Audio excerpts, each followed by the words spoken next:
right. Well, hey, good morning. My name is Mark. I'm the executive pastor here. Have to be honest, I am really, really excited about talking about this conversation in the Gospels this morning and Matthew and the interaction that Jesus had with the tax collector Matthew. It's something in my story and journey that was just really transformational. There's just some truth here, just some I like stories, and so I like watching this interaction and all the things that we can pick up from it about who Jesus is and what he cares about and what he does and what he wants from us and the character of the God that we follow and worship, and just really powerful. And kind of to kick us off, give a picture of this. I've told you before, if you've been around for a while, I interact with a group that lives overseas in South Asia. And I go there pretty often and do different types of training and counseling and that sort of thing, and went back in November and spent some time with them. And there's this one guy. I've been doing that for about two and a half years, and it's kind of fun to get to know this group. It's a pretty big group, and there's one guy named Matt. And Matt, how could I describe Matt? Matt is just pretty chill. He's the guy that's not really trying to bring a lot of attention to himself. He's the guy in the discussion, you can tell he's really smart, and like whatever you're talking about, those wheels are spinning, and he's really thinking on it, but rarely says a whole lot, but just is thinking. When he does, it's something really profound, and you're like, oh, yeah, he's that guy.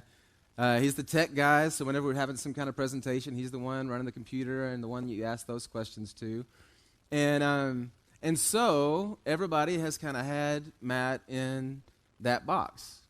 Whatever that box is, me included. Well, this last trip in November, after I came back, that group stayed a little bit longer, and they went to this restaurant that happened to have a stage and karaoke. And so people were stepping up there and singing and things. And somebody had heard Matt at some point. His brother is actually one of the people that are on this team, and he had mentioned at some point that he could play the guitar. And so they pushed him and pushed him and pushed him. He's like, no. I knew he wouldn't sing, but hey, would you play the guitar? Play the guitar, whatever. Finally, he gets up on stage, and this happens. I got the video because it just I can't do it justice.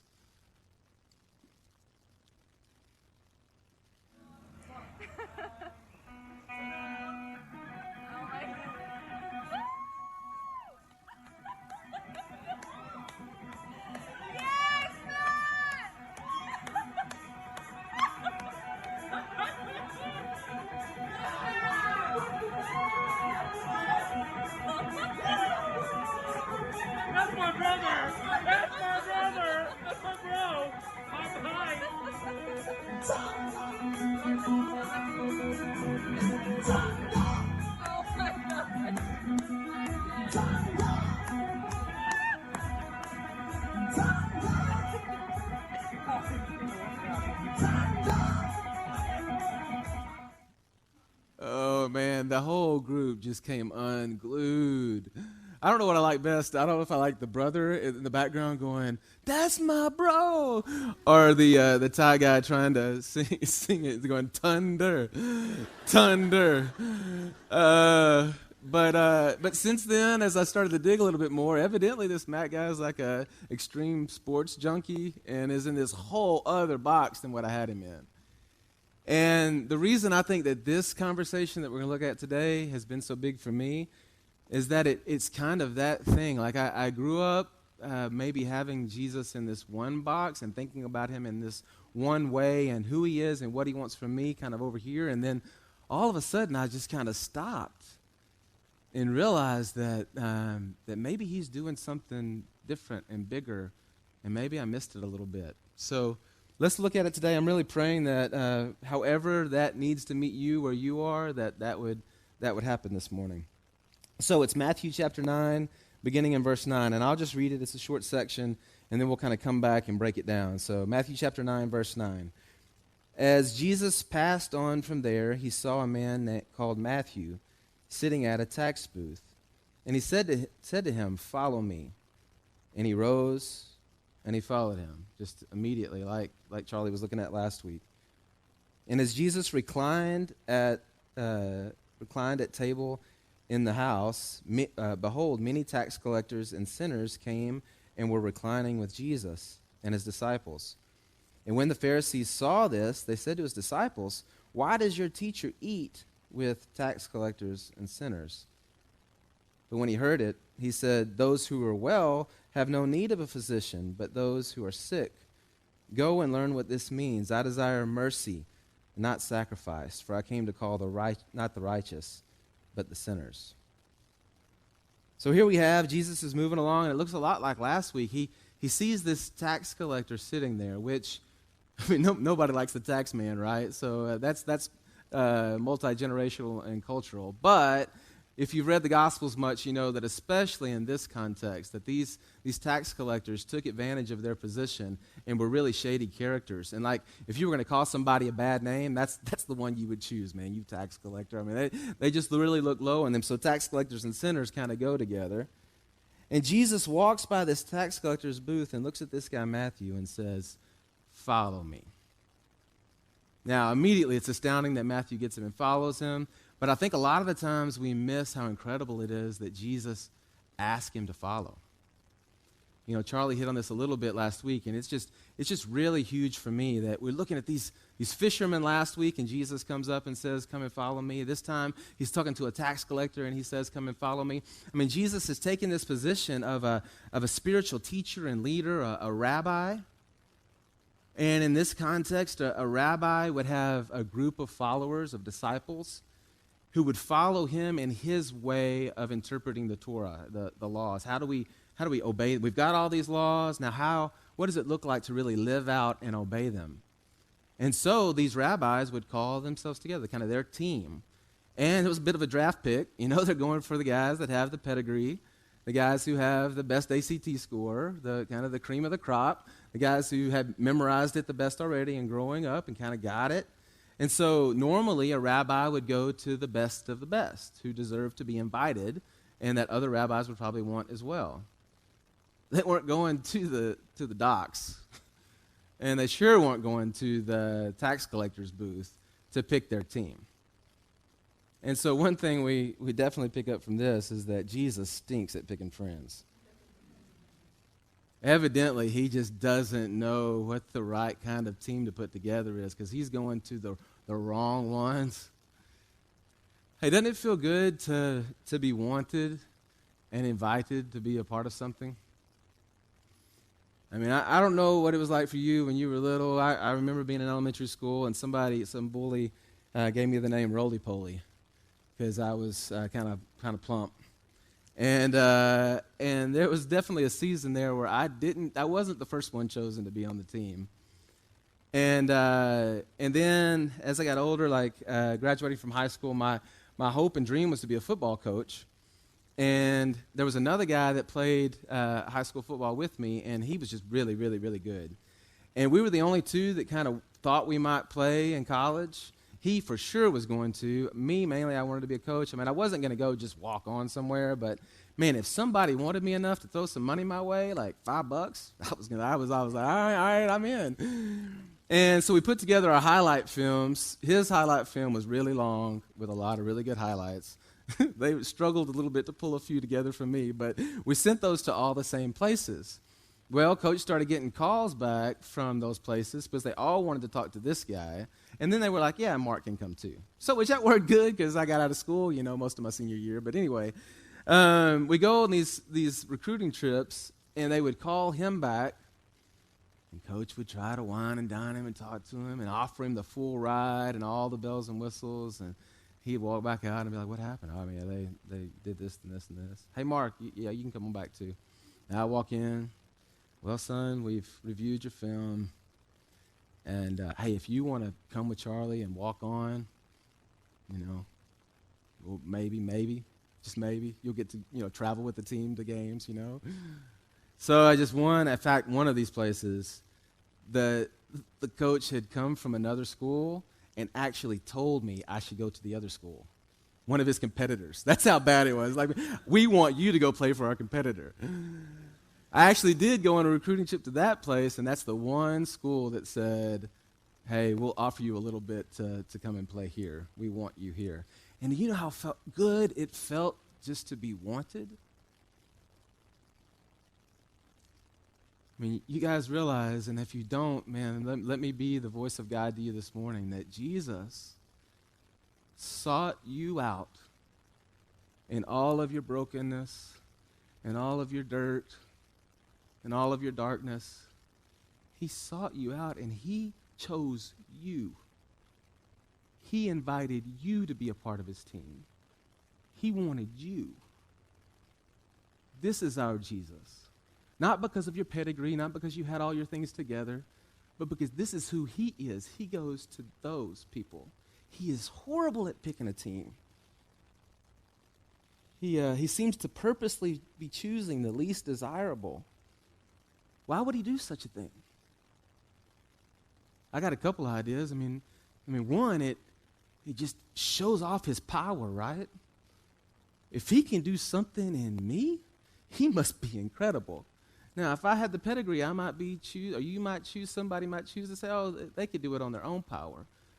You know, in Acts that we were studying at the beginning of the year, of the school year, we saw, this group of uneducated men. Everybody goes, who are these guys? Oh, they've been with Jesus. Jesus gets the attention. It's his power that's showing through them because he can. He reveals his nature. Our God goes to that group of people, the outsiders, the ones that you wouldn't choose. This is who he is and his character. Then it says, so Matthew agrees. He starts to follow him. And it says, as Jesus reclined at the table in the house, behold, many tax collectors and sinners came and were reclining with Jesus and his disciples. Now, I think what happens a lot of time when we read the Gospels or we read the Bible, like, we just kind of blah, blah, blah, blah, blah, yeah. And we put together from our experiences or past sermons we've heard or whatever, and we miss some obvious points. Did y'all catch what just happened? Jesus said, come and follow. Matthew follows. And where do they go? To Matthew's house. And it's not, this is the Matthew passage. It's repeated again in the other Gospels, and it specifically says they're at Matthew's house. So how about that? Hey, come follow me. And then you're following, and then he walks back down your street. You're like, oh, man, all right. And then he goes into your house. You're like, I thought we were going somewhere. And this must reveal that Jesus really stinks at directions. Must not know what this follow thing looks like. You follow me, and I'm going to take you where you go, where you are, to your place. The other day, we had a sunny day. Monday, was it, last week? That was really nice. Was that right? I didn't think that was funny. Anyway, the twins got out of school, and I knew it was nice. And for Christmas, they got these sweet little go-karts that go way too fast. And I was going to take them to the park because they need a lot of space or they run over stuff, especially Darcy. I think I've already talked about that. But anyway, so I load them up, I put them in, I tell them what we're doing, and we start to drive out to the park. And then I drive right past the turn for the park. And both of them are like, Daddy, the park. It's right there. Why are you not going? The park's right there.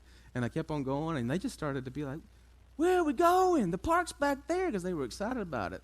And finally, I let them know, we're headed to Sonic, and we're going to get some of those slushies with the candy in it. Oh, okay, Dad, you just go on, keep on doing what you're doing. That's great. Let's go to Sonic. Yeah, that sounds good. They just didn't know what Daddy was doing, and they were confused by it. And I think we do that a lot of times with Jesus as well. Like, we don't get what he's doing, and we have an idea what he should be doing, and then he's not doing. Jesus is doing something really big here with Matthew. He takes him back to his house. Now, why would he do that?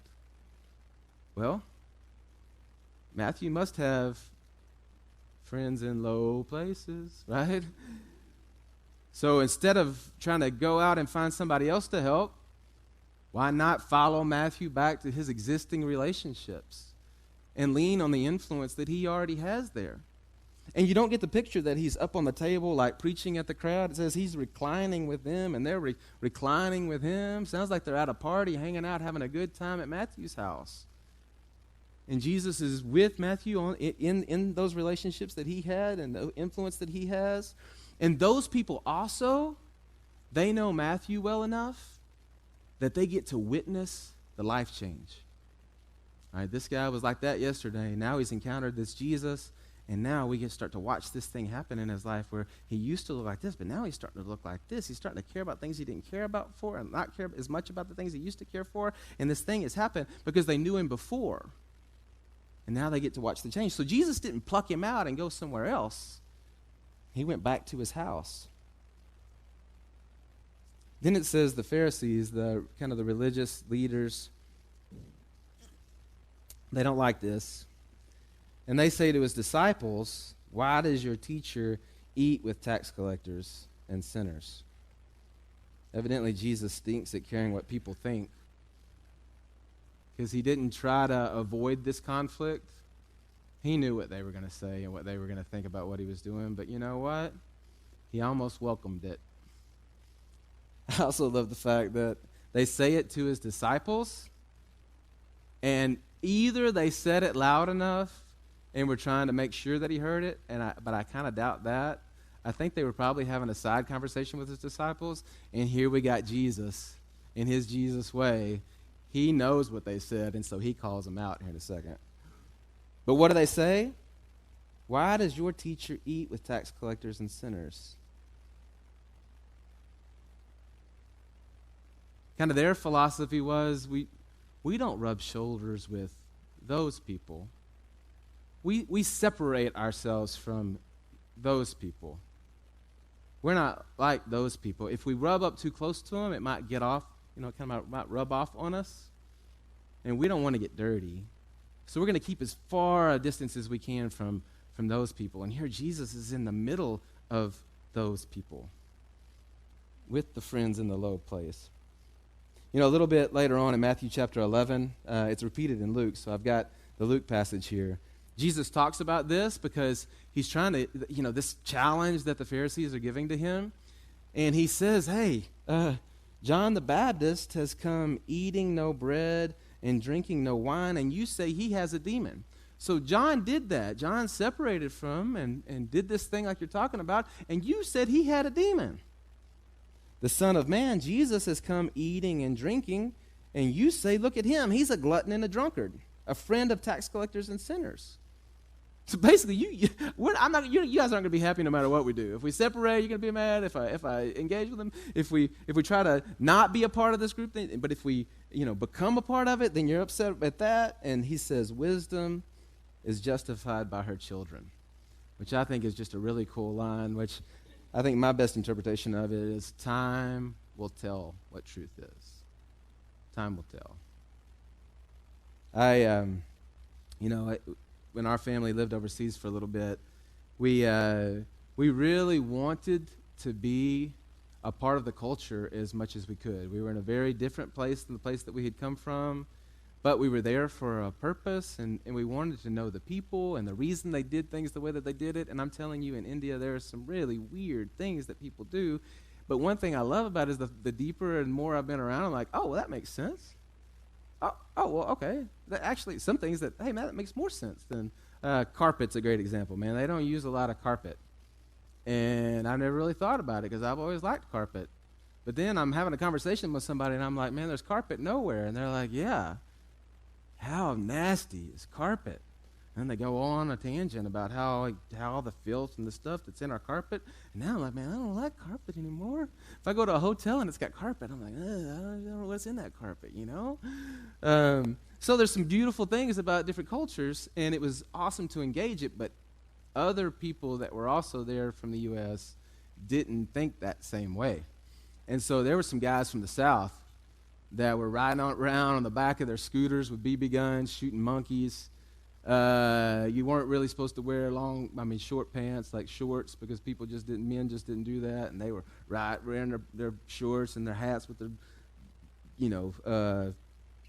fishing hook up on it, like doesn't make any sense to the people around them. It's drinking the sweet tea, which I don't have anything against sweet tea, but it was like they had set up a Southern household, and then they would kind of step out every once in a while and talk to somebody, and then jump back in to American life inside the confines of their place, which historically in mission work is just kind of one of those things that's always been a battle. Are we going to be a part of it, or are we not? So anyway, we're doing church with this family, and we show up one Sunday, and because we were doing it different, one of the things that people in the culture did, fellas would wear this kind of wrap that's called a dhoti that's real ornate and has really cool stitching and color on it. But it looks a little bit like a dress, you know. It's pretty weird, you know. It took me a while. I was like, but it's really cool, man. And it's like what you do, and that's the thing. And so I wear it, and I walk in, and this big old country boy from North Carolina, as soon as I walk in his house, he says, hey, we need to talk. So he takes me back in his kitchen, and I'm like, oh, man, what's happened? What's going on? He said, Mark, I'm worried about you. Oh, really? What did I do? He said, man, I'm not so sure if you're getting to them or if they're getting to you. This ain't going to work. And I realized that day it wasn't going to work because we were looking at things really, really, really differently. Here Jesus is. This group has one picture of what this looks like, this separation. And Jesus has this whole other picture of immersion. That's who the Jesus is that you believe in and follow. He calls Matthew, and then he goes back to his people. Then it says, when he heard it, so somehow he heard it, he said, those who are well have no need of a physician, but those who are sick. Evidently, Jesus stinks at making things complicated. Because it doesn't get any easier than that right there, right? I mean, is that just common sense? People who are not sick don't need a doctor.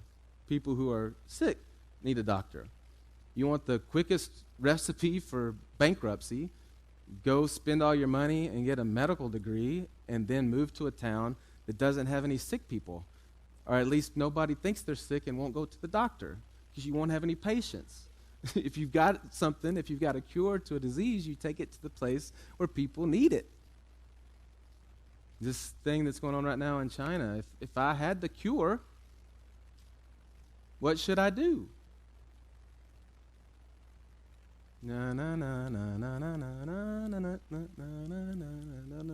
I go to China, right? I mean, that's just what you do. I almost hate to illustrate it because I don't want to pretend that we're all ignorant. But the truth is, y'all, that's transformational and revolutionary. We have good news that set us free and gave us life. What do you do with that news? You find people who need good news and who need that message of life and peace, and you give it to them. And you find pockets of darkness, and you go and light them up. That's just what you do, and that seems really simple, and we can complicate it a whole lot. But Jesus says it's that cut and dry. That's what he does, and if you follow him, that's where he goes. And then the last thing I see here is Jesus is crazy good at getting the last word. Crazy good. I mean, this is like drop the mic. Awesome, y'all. He says, go and learn what this means, which I just think is a cool line. So if you're in some kind of fight or whatever, if you want to drop the mic and walk off, just say, go and learn what this means, and then drop some truth and just walk off. It's just cool, man. Go and learn what this means, he says. I desire mercy, not sacrifice, for I came to call not the righteous, but sinners. That line, I desire mercy, not sacrifice, is an Old Testament statement from Hosea chapter 6. God is saying, I desire mercy, not sacrifice. This group would be they would have this sentence memorized. Actually, in Hosea, this is the way he says it. I desire steadfast love and not sacrifice, the knowledge of God rather than burnt offerings. So what is God saying about himself? He's saying, hey, you guys don't miss who I am. I am much less concerned about you dotting the I's and crossing the T's as I am about your heart. I'm concerned about your heart. And you knowing me and me knowing you and us being tight, your heart for people. And yes, that results in dotting the I's and crossing the T's. But I am concerned about this. And then Jesus ties to it and he says, what you just saw today was a picture of that. I'm with this group, I'm doing this thing because I'm doing what my Father does. This is our nature, this is our character. love. Not the burnt offerings, but the knowledge of God and the proclamation of who he is. Basically, he says to them, this isn't something new. God already told you guys this. You know, I think for a lot of us, and just talking with people, it seems like this picture of God and Jesus as the snooty hall monitor that's over in the corner, just waiting for somebody to mess up with the notepad, writing it down, handing out demerits, sending folks to in-school suspension on Saturday. Like, nobody likes him, and it's a little bit like we don't want to talk about that guy. A lot of us picture God as that. And because of that, we've misrepresented who he is. I mean, at least in this passage, it looks like Jesus would have been in-school suspension. Probably because he was hanging out with the guys who got the demerits, and so the hall monitor gave him one too. Even though he wasn't doing anything wrong, he was hanging out with. So then he's there in school suspension, and he's getting to know them and caring about them, and those people, right? His nature and character is to find the hurting and the dark places and engage them. And if you follow him, he takes you there. But there's some real interesting questions from this passage.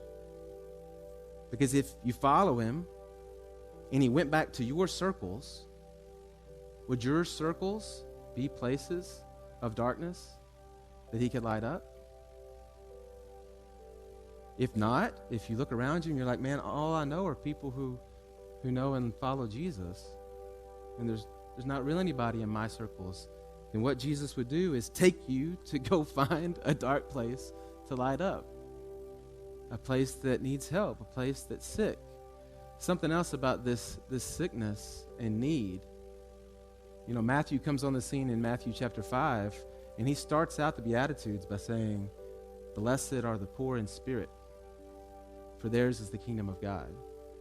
And so one reason you can't help somebody who's healthy, who thinks they're healthy, who thinks they don't need help, those people, no doctor's no good to them.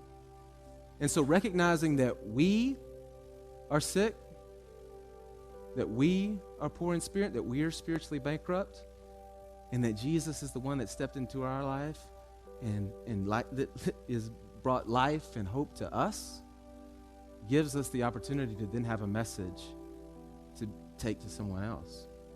And I think that's what was transformational for me about this. One, I think I grew up kind of thinking that I had maybe something different and those people were over there. And the more I began to realize that I was as in desperate need of Jesus' message and life as anybody else, anywhere.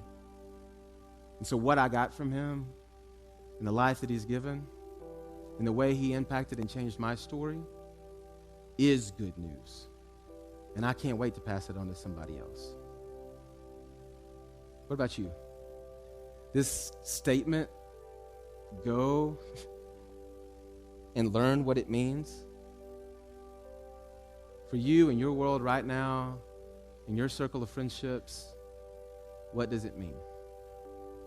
And your understanding of who Jesus is and how he looks at you, have you looked at him as somebody who's looking down his nose at you, or is he someone who would choose you to be on his team? The Jesus that the gospel reveal would choose you to be on his team. And then he would support you and empower you to draw others in that he loves as well. Let me pray that would be true for us. Father, I'm asking you that we would be a people, that I would be a person that